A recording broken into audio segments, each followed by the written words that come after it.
abrir em pé? Então vamos ler? Juízes capítulo de número 7. Enquanto você procura, eu quero parabenizar a minha mãe, a missionária Mailde, pelo lindo trabalho que tem sido realizado aqui nesta igreja, na Vale de Bênção Sede, há 15 anos. São 15 anos de muito trabalho. E nós estamos até aqui, chegamos até aqui, porque até aqui o Senhor tem nos sustentado. Então quero parabenizar a missionária, em primeiro lugar. Parabenizar também aos obreiros desta igreja. Aqui existe uma equipe de obreiros. E parabenizar também aos membros desta igreja, porque nós estamos aqui graças à ajuda também e colaboração de cada membro e de cada obreiro. O pastor sozinho, a pastora, a missionária não consegue fazer nada. E o Senhor envia as pessoas para nos ajudar a cumprir o chamado dele. Amém? Fala para quem está ao seu lado: você é um escolhido de Deus para uma grande obra. Amém? Queridos, eu não vou demorar na minha reflexão de hoje, mas eu gostaria de ler com vocês esse trecho da palavra, Juízes capítulo 7. Se você olhar para o lado e perceber que o seu irmão não encontrou, ou ele não trouxe a Bíblia, convide ele para ler com você. Juízes capítulo de número 7. Então Jerubaal, que é Gideão, e todo o povo que estava com ele, levantando-se de madrugada, acamparam junto à fonte de Arode. E o arraial de Midian estava a banda do norte, perto do outeiro de More, no vale. E disse o Senhor a Gideão: as palavras de Deus foram as seguintes: o povo que está contigo é demais para eu entregar os midianitas em sua mão. Não seja acaso que Israel se glorie contra mim, dizendo: foi a minha própria mão que me livrou. Agora, pois, apregoa aos ouvidos do povo, dizendo: quem for medroso e tímido, que diz aí? Volte, retira-se do monte Gileade. Então voltaram do povo 22.000, e 10.000 ficaram. E disse mais o Senhor a Gideão: ainda são muitos, faze-os descer as águas, e ali os provarei. E será que aquele que eu te disser, este irá contigo, este contigo irá. Porém, todo aquele que eu disser, esse não irá contigo, esse não irá. Gideão fez descer o povo as águas. Então o Senhor lhe disse: qualquer que lamber as águas com a língua, como faz o cão, a esse porás de um lado, e todo aquele que se ajoelhar para beber, porás de outro lado. E foi o número do que lamberam a água, levantando a mão à boca, 300 homens. Quantos homens? 300. Mais forte, quantos homens? 300 homens. Mas todo o resto do povo se ajoelhou para beber. E disse ainda o Senhor a Gideão: com esses 300 homens que lamberam a água, vos livrarei, e entregarei os midianitas na tua mão. Mas quanto ao resto do povo, volte cada um ao seu lugar. Vamos fazer uma breve oração? Vamos fechar os olhos? Você vai falar para Deus agora que você precisa ouvir a voz dele. Amém? Fala conosco, Senhor, através da tua palavra, através do teu Espírito Santo. Nós estamos aqui nesta noite, ó Deus, sedentos para ouvir tua voz. Revela o teu querer, Senhor, revela a tua vontade às nossas vidas. Eis-nos aqui, Senhor. Nos abençoe nesta noite, em nome de Jesus. Amém. E graças a Deus. Será que você pode aplaudir ao Senhor bem forte? Glória a Deus. Bem forte as palavras, amém, queridos? Pode se acomode aí. Amém? Amados, eu gostaria que você prestasse bastante atenção. Eu sei que está calor aqui, eu sei que a igreja está lotada, mas fique bem atento, porque Deus vai falar com você nessa noite. Quem crê assim, diga amém. Então diga para o seu irmão do lado: Deus vai falar com você nessa noite. Amados, a história que acabamos de ler, na verdade não é a história, mas é um trecho da história, é de um homem chamado Gideão. O livro de Juízes, sempre quando eu vou ministrar Juízes, eu gosto de fazer uma breve introdução. O livro de Juízes, ele vem numa sequência logo após o livro de Josué. Não é por acaso que Juízes é vizinho de Josué aí na sua Bíblia. Por que a história de Juízes ela ocorre depois da história do livro de Josué? Dentro do livro de Josué, nós temos aquilo que nós chamamos o relato das conquistas. Israel recebe a promessa, desde quando eles saíram do Egito, que o Senhor lhe daria uma terra, que o Senhor daria para eles uma terra que era boa, que manava leite e mel. E essa promessa, quem ouviu essa promessa foi o próprio Moisés. E esse Moisés, quando sai da terra do Egito e começa a levar esse povo, a caminhar com esse povo no deserto, diz a Bíblia que eles caminharam por um período de 40 anos. Quem está entendendo, diga amém. Presta atenção, olha para cá, por favor. Eles caminharam por 40 anos no deserto. E foram 40 anos em que não foi nada fácil a caminhada. Foram 40 anos de provação, foram 40 anos de luta, foram 40 anos em que esse povo realmente viveu no deserto. Porém, a Bíblia vai dizer que nesses 40 anos, a presença de Deus caminhou com eles. Deus esteve com esse povo durante os 40 anos no deserto. Mas a história vai mostrar que lá no final, que quando eles chegaram nas portas da terra prometida, Deus então olha para o grande líder chamado Moisés. Deus fala assim: Moisés, olha, não é você que vai entrar na terra, colocarei no seu lugar Josué. E esse Josué, com a morte de Moisés, com a saída de Moisés de cena, surge o tal Josué.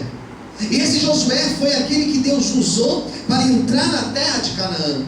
E não foi uma conquista fácil. Quando a gente lê o livro de Josué, nós temos a impressão que tudo aconteceu rápido, mas não foi assim. Foi um período de 25 anos.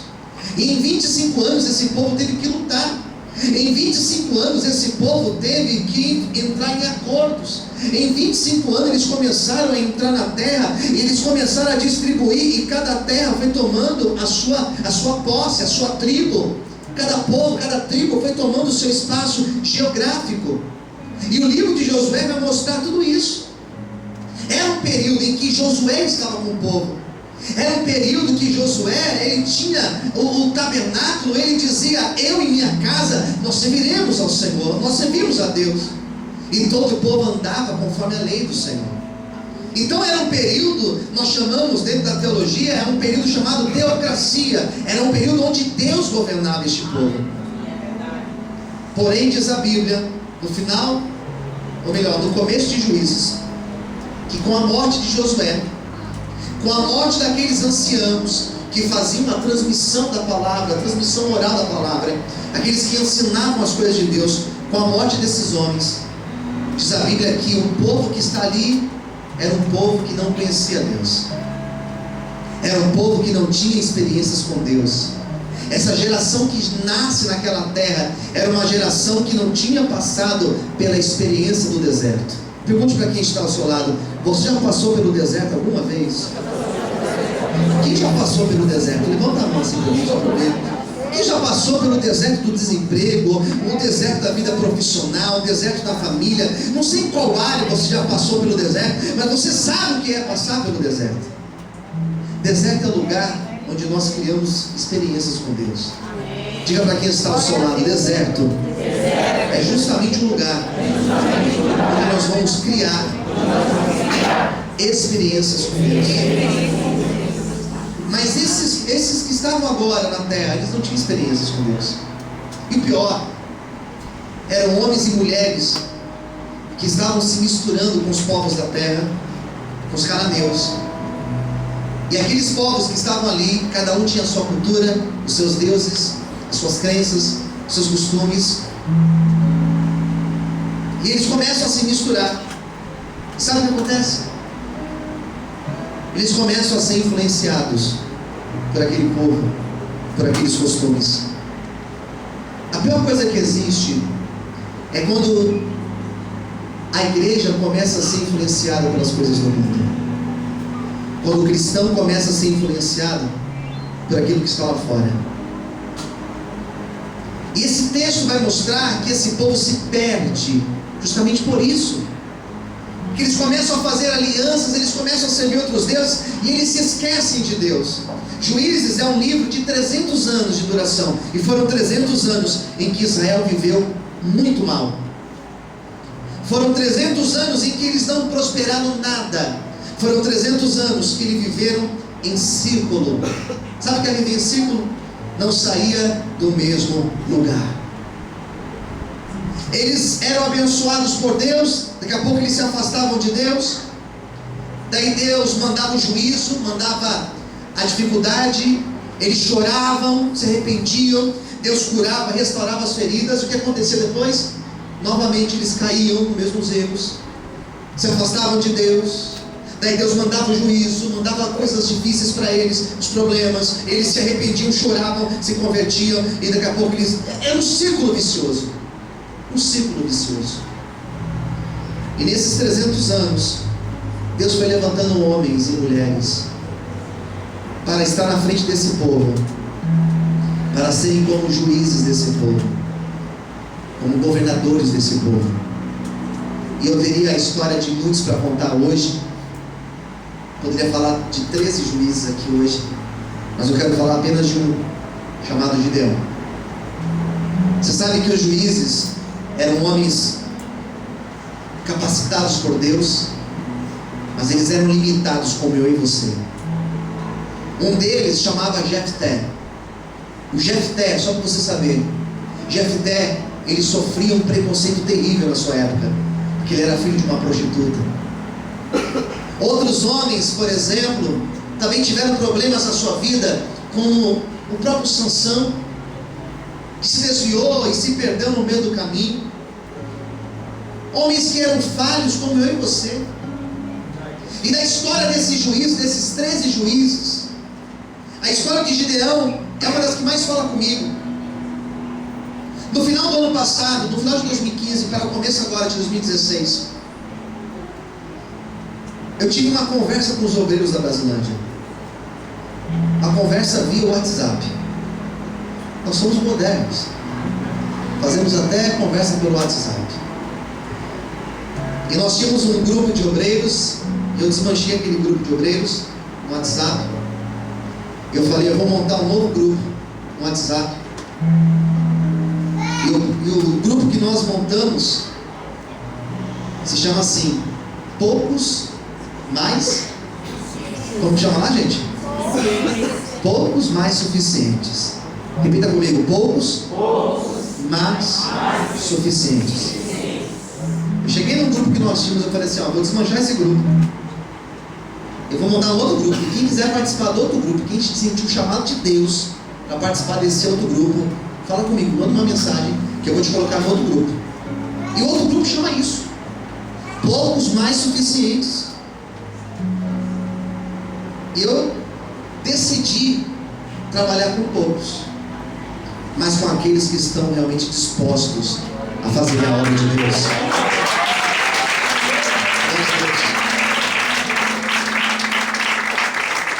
E eu percebi, é incrível, mas eu percebi que isso daí foi uma estratégia de Deus.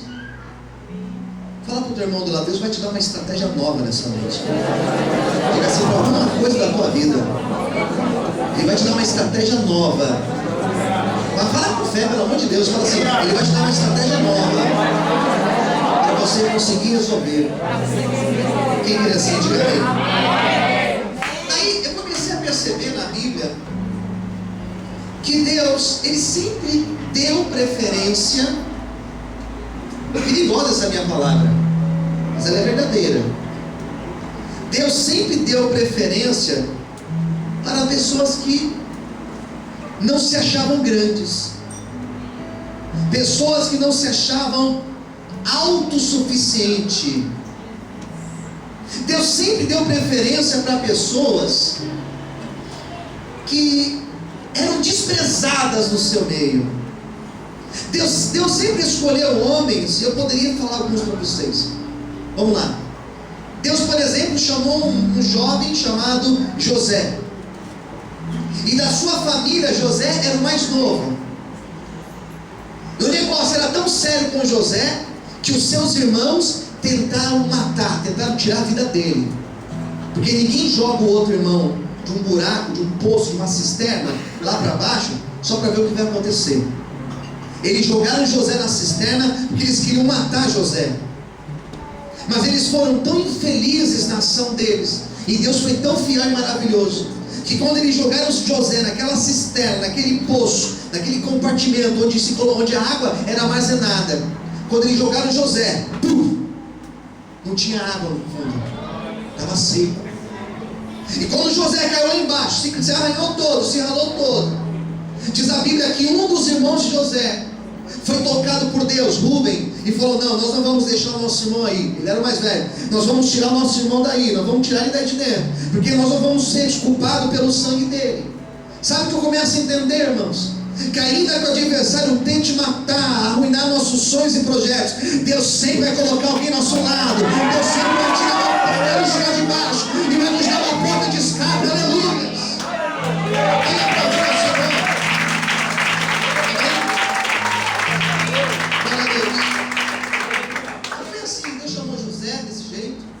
Deus chamou Davi desse jeito. Davi era desprezado na sua casa, seus irmãos o desprezavam. Olhem para mim, os seus pais o desprezavam. O Davi, que foi chamado para ser rei de Israel, coitado de Davi, era o último a sentar na mesa, comia sobra. Imagine só no almoço de domingo, estava lá o frango na cima da mesa, um pegava a coxa, outro pegava outra coxa, outro pegava o peito, outro pegava a asa. O que sobrava para o Davi?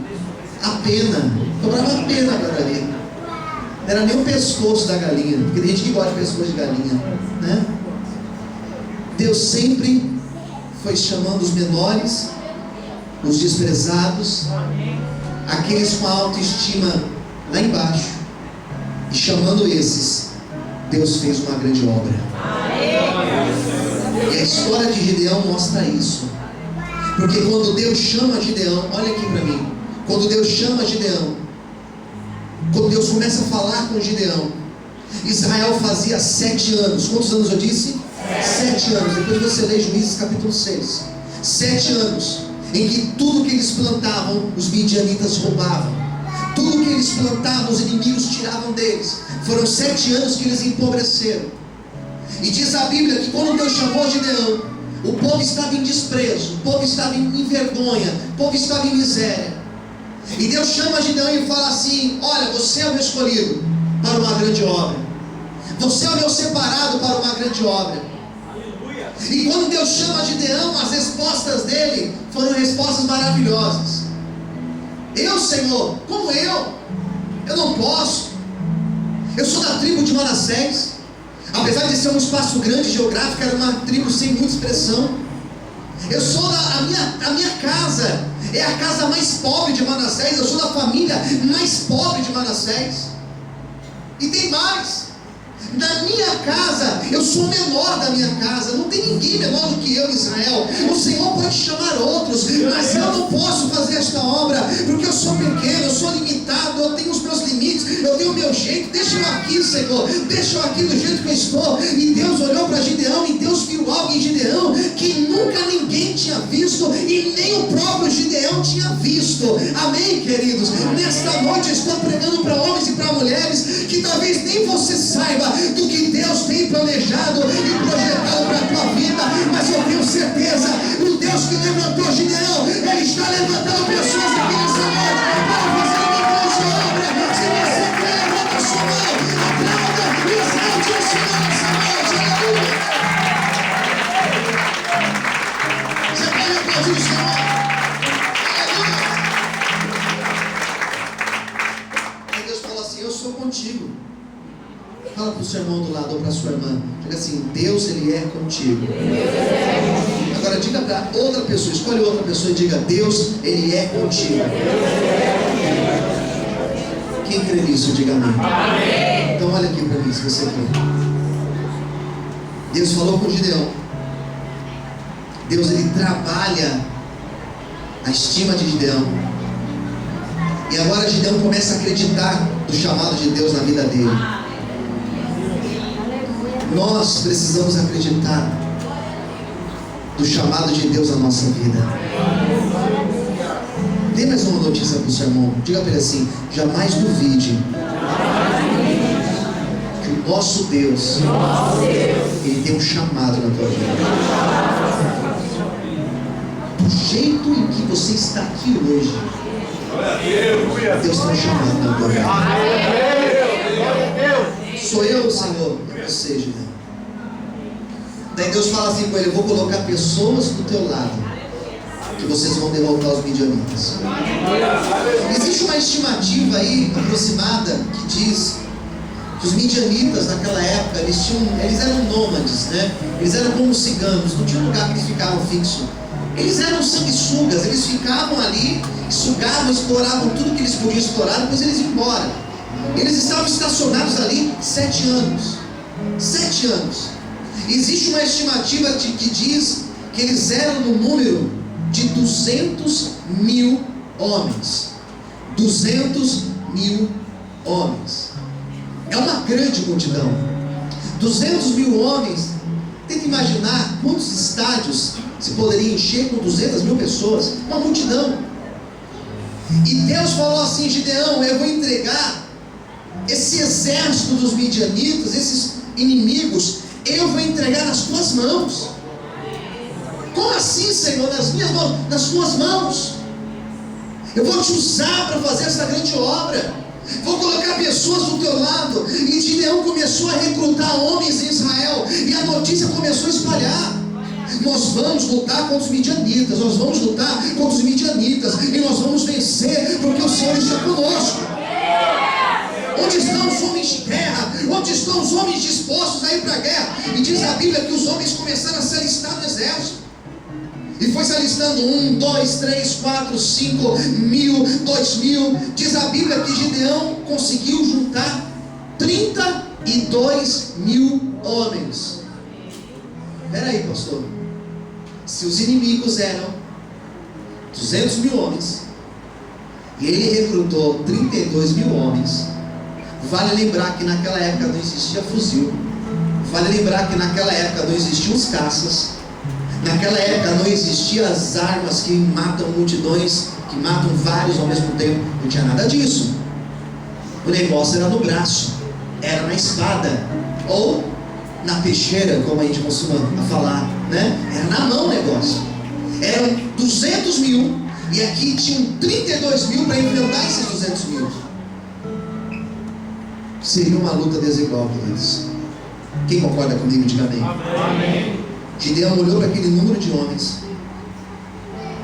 Ele falou assim, penso eu, né? A Bíblia não diz. Penso eu que ele falou assim: Deus, vai dar certo. Não vai dar certo, Senhor. E eu fiz uma conta aqui, Senhor. E 200 para 32, faltando aí quase 170.000. Na verdade, 168.000 homens. Está difícil. E Deus começa a falar com Gideão, dizendo: essa luta ela não é tua. Essa luta não é tua. Essa luta não é tua.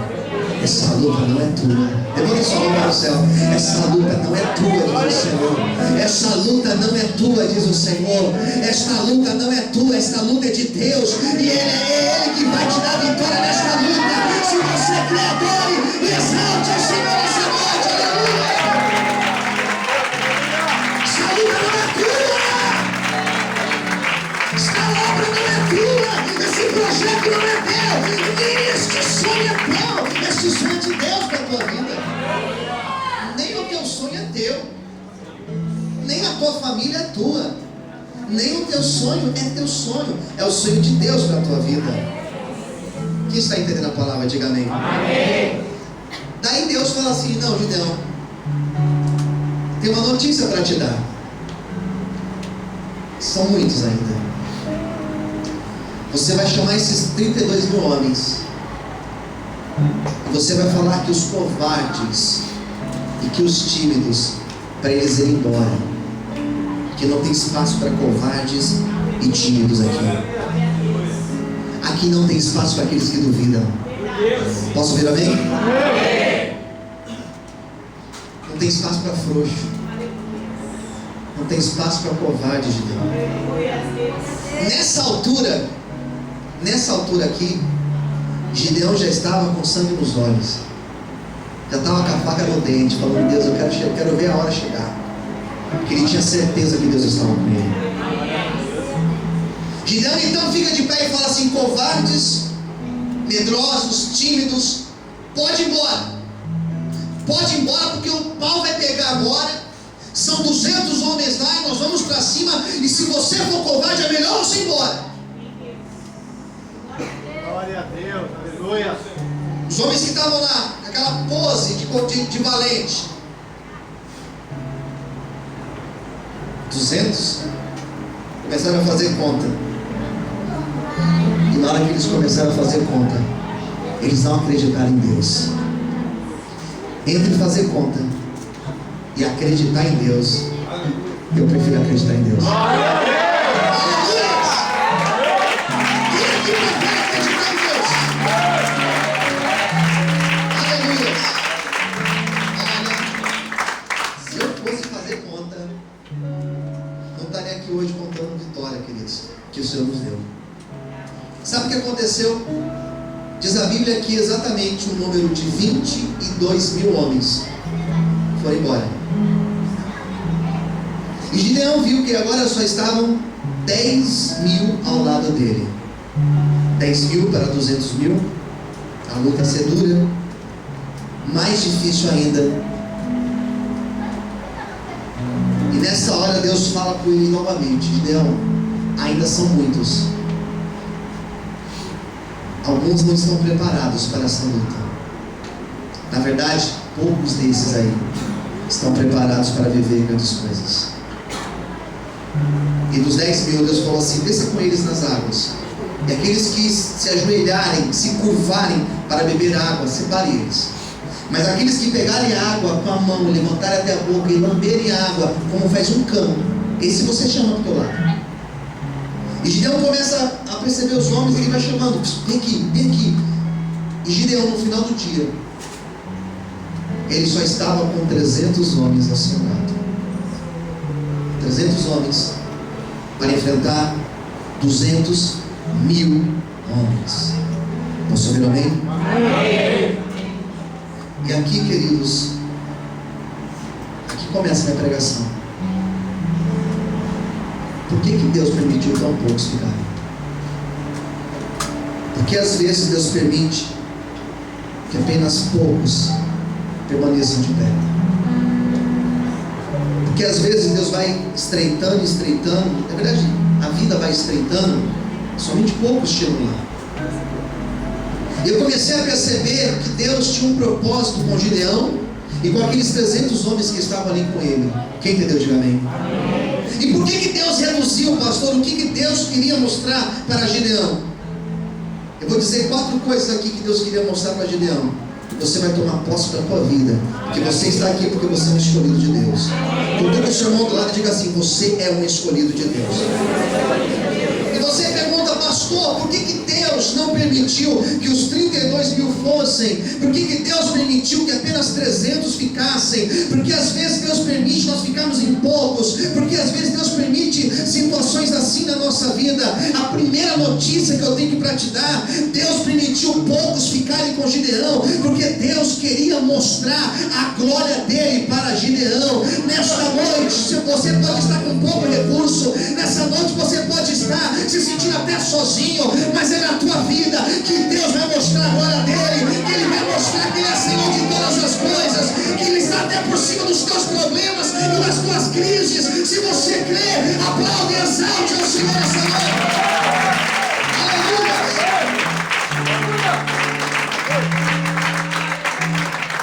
Em segundo lugar, por que Deus permitiu Gideão ficar com poucos? Porque Deus permitiu Gideão passar por isso. Porque Deus queria que Gideão saísse da dependência do homem e se tornasse totalmente dependente de Deus. Eu glorifico ao Senhor, porque essa igreja tem 15 anos e nós não dependemos do homem, nós não dependemos de ninguém, nós dependemos do Senhor, que é Criador dos céus e da terra. Por isso, nessa noite, Deus vai te dar independência. Nessa noite, Deus vai mostrar que Ele é Deus contigo, que você precisa somente dele na tua vida. Quantos acreditam nisso? Aplauda e exalta o Senhor.